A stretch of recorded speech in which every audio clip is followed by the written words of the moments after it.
based on an idea from, oh gosh, nearly 20 years ago, when I used to deliver sex education workshops in Peckham and Hackney. I did the bit that the teachers just did not want to do, so they sort of send in the out of work actors, which is me, to kind of do the ask me anything bit at the end to these sort of 15-year-old girls. It was as hairy as you could imagine, and it's like the girls were brilliant. Like, they were really kind of streetwise and very bold, but they were really clueless about sex in many ways. So I've always been quite interested in that gap between that kind of the image that they present and the reality. And then so it's just been kicking around. There was one particular question that came up in one of these sessions, which really has always stuck with me, that one student asked me, and I'm not going to tell you what it is because it's in the play, so please come and see the play. And then it's just always stayed with me, and I sort of wrote it as a short story, and then it kind of developed into the play, and I was thinking about, well, what about if I take a sort of a meeting between two characters, quite a sort of a typical, almost conventional sort of idea of a meeting between a student who discloses her pregnancy to a teacher. If I take that very kind of simple, almost like, soap storyline, and then look at, well, take that meeting, but then look at what if the characters in those two roles don't conform to what a teacher should do, what a student should do. So it's a little bit looking at the kind of balance of power in those situations and what would happen if it was completely different, and in many ways the student was the master, I suppose.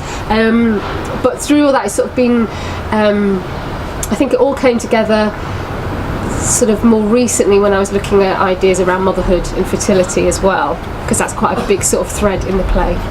So yes, that's sort of what the play is about. So it's a Blue Lines, it's a two-hander, and I won the Hive Award, which means I've been mentored by Tim Firth and Mike Heath from Right from the Stage to pull it together. And as I mentioned, I was an actor 20 years ago, so I've always had what I think is a good ear for words, but I had such a terrible time while acting, just really didn't enjoy the industry, so almost kind of went totally in the opposite direction, didn't look at plays, didn't think about plays for a long time. And then I sort of did a writing course about a year and a half ago and started writing short stories, and there seemed to be a lot of dialogue in those short stories, and then somebody sort of suggested to me, really, maybe you should try writing a play, and that's where it came from. So amazing. It's been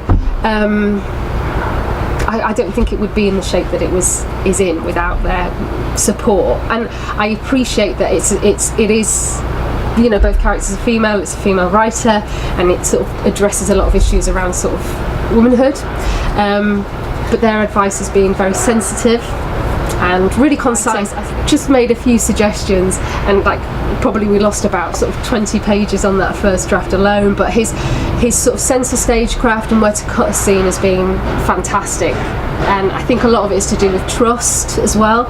So he's more sort of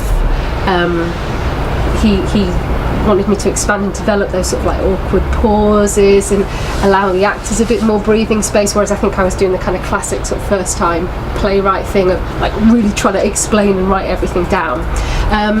Mike I had a development reading here a couple of weeks ago, and then Mike has sort of come back in and looked at sort of structurally with me and looked a little bit more at like the emotional texture of the characters. So it's been great actually working with both of them, because like Tim's been brilliant on the sort of the crafting of the play, and now Mike's helping me with the sort of making sure that the emotional pull is still there. So it's been terrific. What I was doing was working with theatre companies on new writing. I like doing the devising and the developing, but obviously once I had an agent and there was a pressure to go to, you know, like the castings for sort of vacuum cleaner commercials and things like that, which is fine, and I appreciate that it was good, used to be good money. I don't know if it is in advertising anymore, but I just didn't have that competitive edge to be another girl in the room with millions of girls that looked like me who were all really hungry for the part. So I just had to sort of say, okay, it is what it is. I wasn't hungry enough to do it, which I know is such a,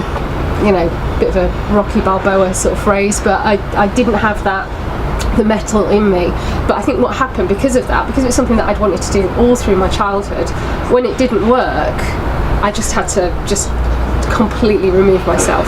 So hence, you know, teaching, I suppose, is still standing up, you're still performing, but it's, you know, pretty far away from acting in that sense. And I just sort of like, just went completely in the opposite direction. It's just, it's been terrific that it's all happened relatively organically. I don't know whether, had I tried to write a play 10 years ago, whether I would have been able to do it. Do you know when sometimes you think, oh gosh, if only I found this earlier, or oh gosh, if only I realised I really liked this earlier. But I don't know whether, I mean, you never can know, can you, whether I would have been ready for the experience of it.